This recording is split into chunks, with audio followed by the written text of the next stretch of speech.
श्री सच्चिदानंद सद्गुरु साईनाथ महाराज की जय।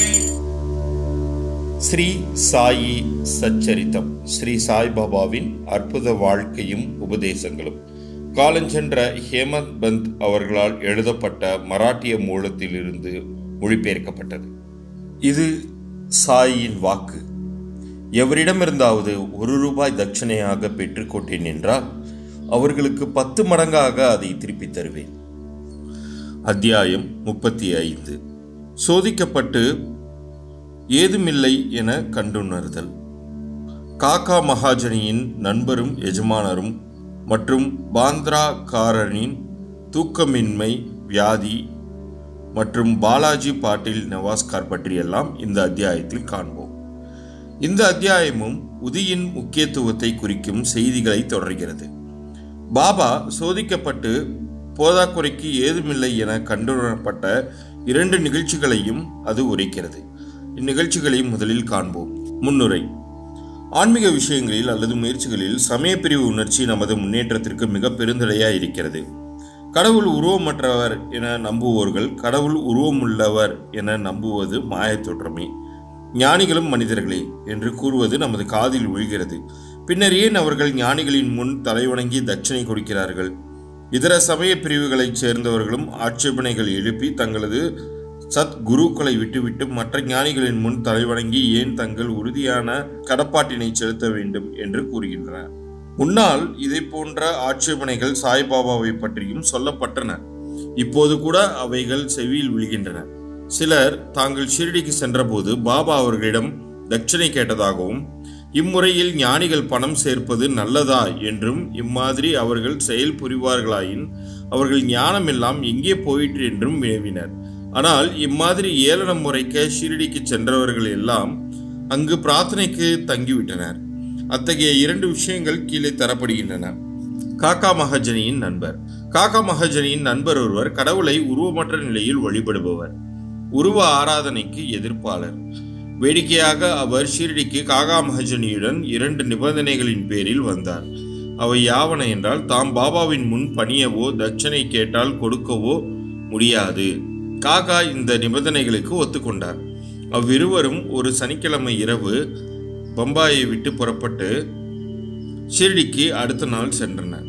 மசூதி படிகளில் அவர்கள் காலடி எடுத்து வைத்த உடனேயே பாபா அந்த நண்பரை தூரத்திலேயே பார்த்து கீழ்கண்ட இனிமையான சொற்களால் அழைத்தார். காம் யாவெஞ்சி, ஏன் வந்தீரையா? இச்சொற்களை அவர் உதிர்த்த குரல் வெகு புதிய விதமாக இருந்தது. அந்நண்பனின் தகப்பனார் குரல் போலவே அச்சாக இருந்தது. அது மறைந்த தனது தந்தையை பற்றி அவருக்கு நினைவூட்டி சந்தோஷத்தால் புல்லரிப்பை ஏற்படுத்தியது. அவரது குரலுக்குத்தான் எத்தகைய வியத்தகு சக்தி!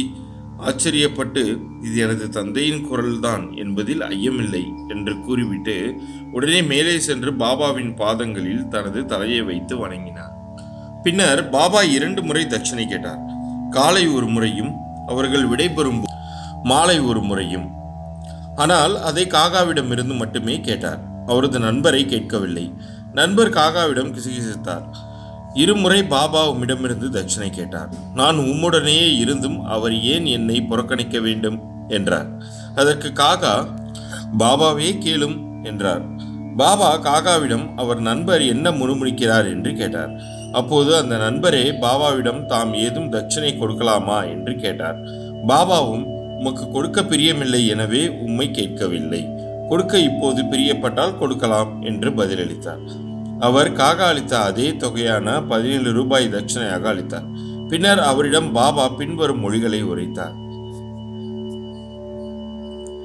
கோட்டையின் சுவரை உடைத்தால்தான் நாம் ஒருவரை ஒருவர் முகத்திற்கு முகம் பார்க்கலாம், சந்திக்கலாம் என்றார். பின்னர் பாபா அவர்கள் புறப்படுவதற்கு அனுமதி அளித்தார். வானிலை மப்பாகவும் பயமுறுத்துவதாகவும் இருந்தபோதும் பாபா அவர்களுக்கு பத்திரமான பிரயாணத்திற்கு உறுதி கூறினார். இருவரும் சௌக்கியமாக பம்பாய் வந்தடைந்தனர். அவர்கள் வீட்டுக்கு சென்று வீட்டின் கதவு ஜன்னல்களை திறந்தபோது 2 பட்சிகள் தரையில் விழுந்து இறந்து கிடப்பதையும், ஒன்று அப்போதுதான் ஜன்னல் வழியே பறந்து சென்றதையும் கண்டனர். ஜன்னலை திறந்து வைத்துவிட்டு போயிருந்தால் 2 பட்சிகளும் காப்பாற்றப்பட்டிருக்கும். ஆனால் அவைகள் தங்கள் விதியை எய்தின என்றும் 3வது பட்சியை காக்கவே பாபா தன்னை அனுப்பியிருப்பதாகவும் அவர் நினைத்தார். காகா மகாஜனியின் எஜமானர் தக்கர் தரம்சி ஜோடாபாயி என்ற பம்பாய் வக்கீலின் கம்பெனியில் காகா மேலாளராக பணியாற்றி வந்தார்.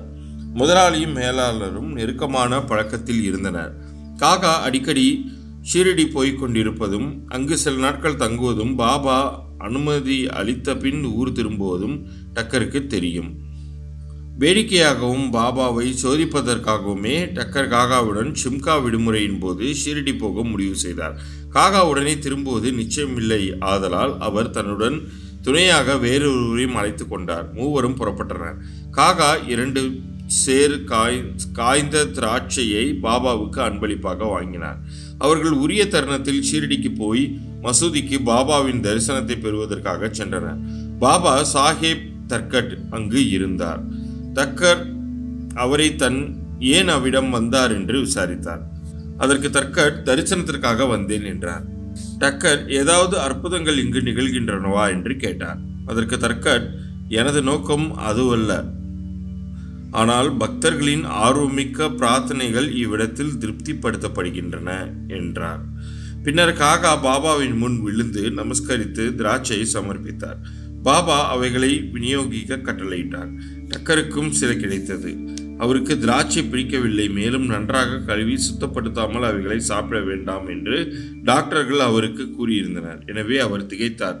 அதை அவர் விரும்பவில்லை, ஒதுக்கி தள்ளவும் முடியவில்லை.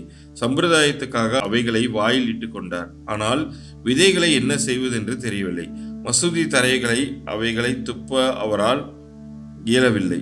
எனவே அவரது விருப்பத்துக்கு மாறாக அவைகளை தனது சட்டைப்பையில் போட்டுக்கொண்டார்.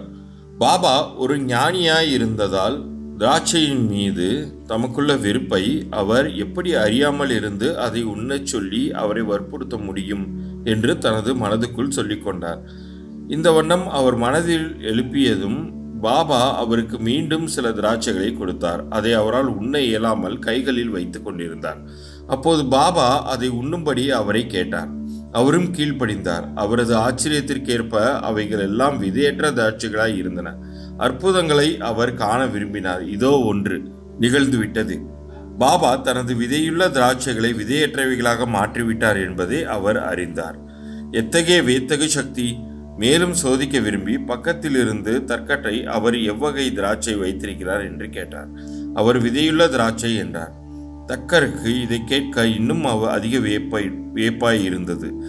தமது வளர்ந்து வரும் நம்பிக்கையை உறுதிப்படுத்த பாபா ஒரு உண்மையான ஞானியானால் திராட்சை காகாவுக்கு முதலில் கொடுக்கப்பட வேண்டும் என நினைத்தார். இவ்வெண்ணத்தையும் படித்தறிந்த பாபா காகாவிலிருந்து தொடங்கி விநியோகம் செய்யப்பட வேண்டும் என ஆணையிட்டார்.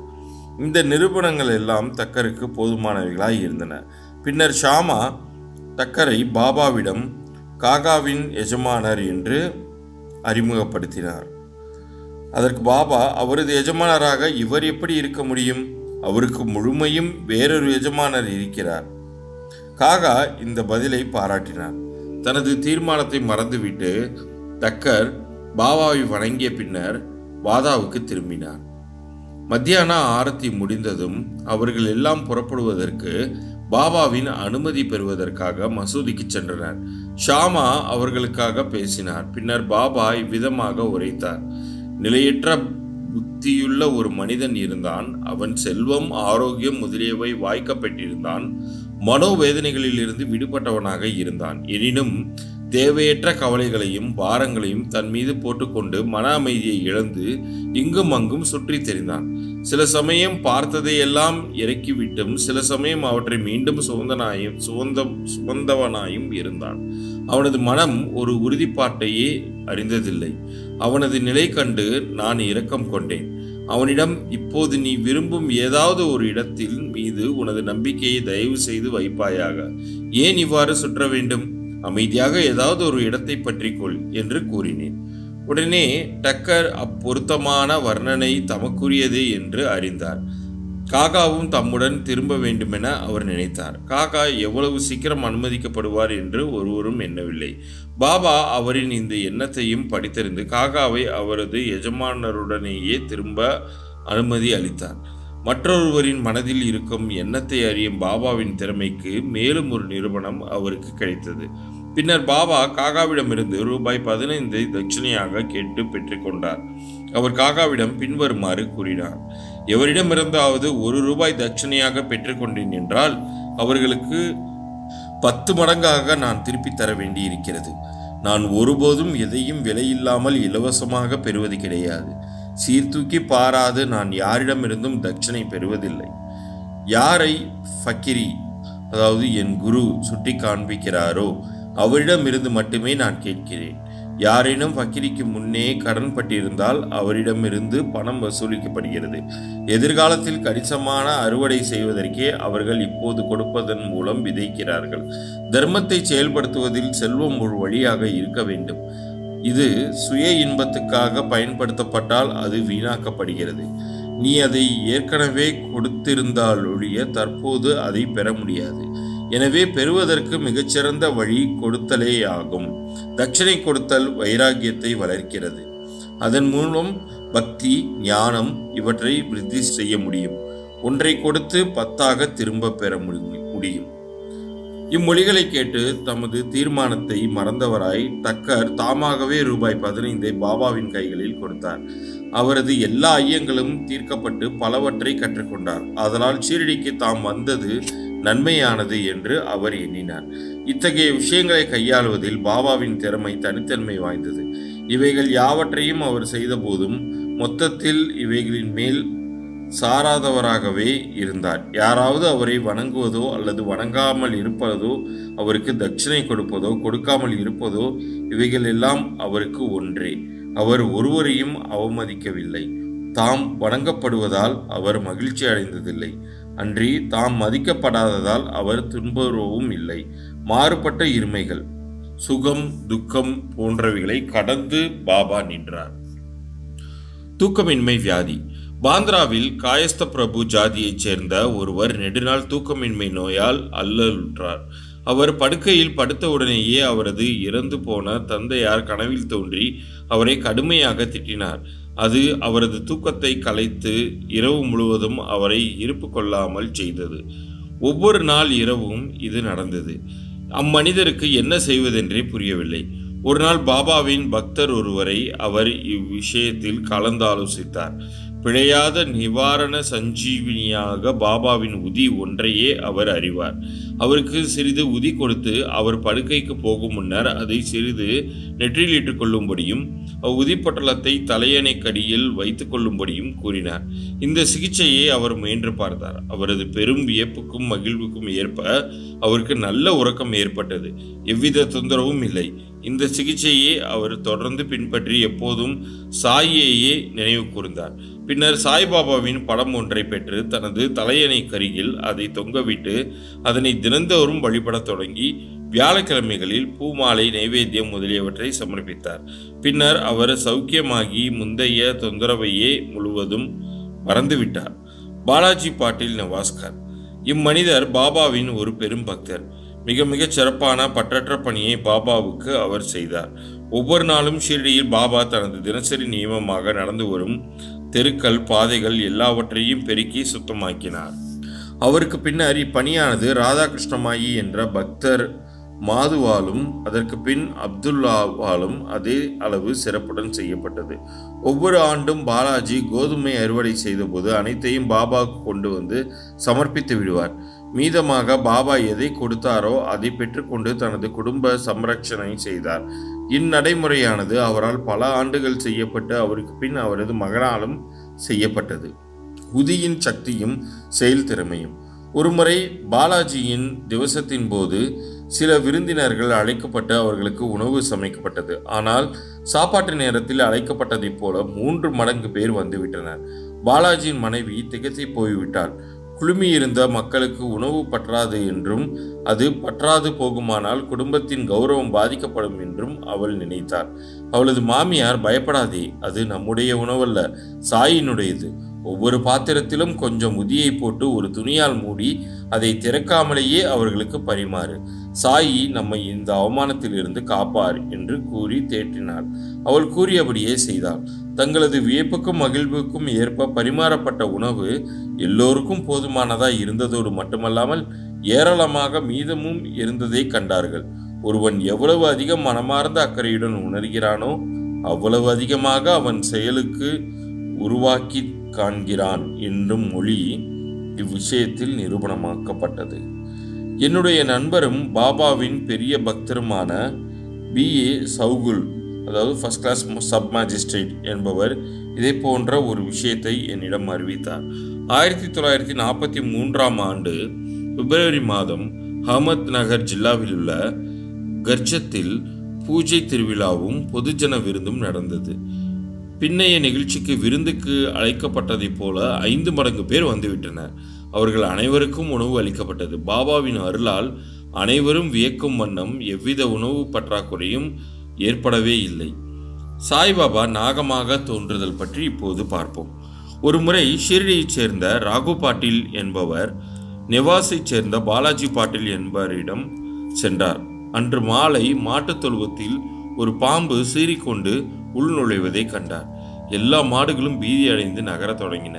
வீட்டினரும் திகிலடைந்தனர். ஆனால் பாலாஜி தனது வீட்டில் சாயியே பாம்பாக தோன்றியிருக்கிறார் என்று எண்ணினார்.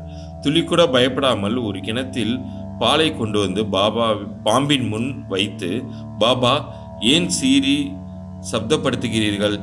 ஏன் எங்களை பயமுறுத்த விரும்புகிறீர்கள்? இந்த கிணத்தில் உள்ள பாலை அமைதியான மனத்துடன் அருந்துகள் என்று கூறிக்கொண்டே அதன் அருகில் குழப்பமுறாமல் அமர்ந்தார். மற்றவர்கள் பீதி அடைந்தனர். என்ன செய்வதென்று அவர்களுக்கு தெரியவில்லை. சிறிது நேரத்தில் பாம்பு தானாகவே போய்விட்டது. யாருக்கும் அது எந்த தீங்கும் செய்யவில்லை. யாருக்கும் அது எங்கு சென்றதென்றும் தெரியாது. மாட்டுத் தொழுவத்தில் தேடியும் அது காணப்படவில்லை.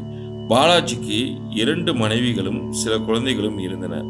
அவர்கள் சில சமயம் நெவாஸில் இருந்து பாபாவின் தரிசனத்துக்காக ஷிரடிக்கு வருவர். அப்போது பாபா சேலையும் மற்ற உடைகளும் வாங்கி அவைகளை தமது ஆசையுடன் அவர்களுக்கு அளிப்பார். அத்தியாயம் 35 நிறைவு பெற்றது. ஸ்ரீ சாயியை என்றும் பணிக.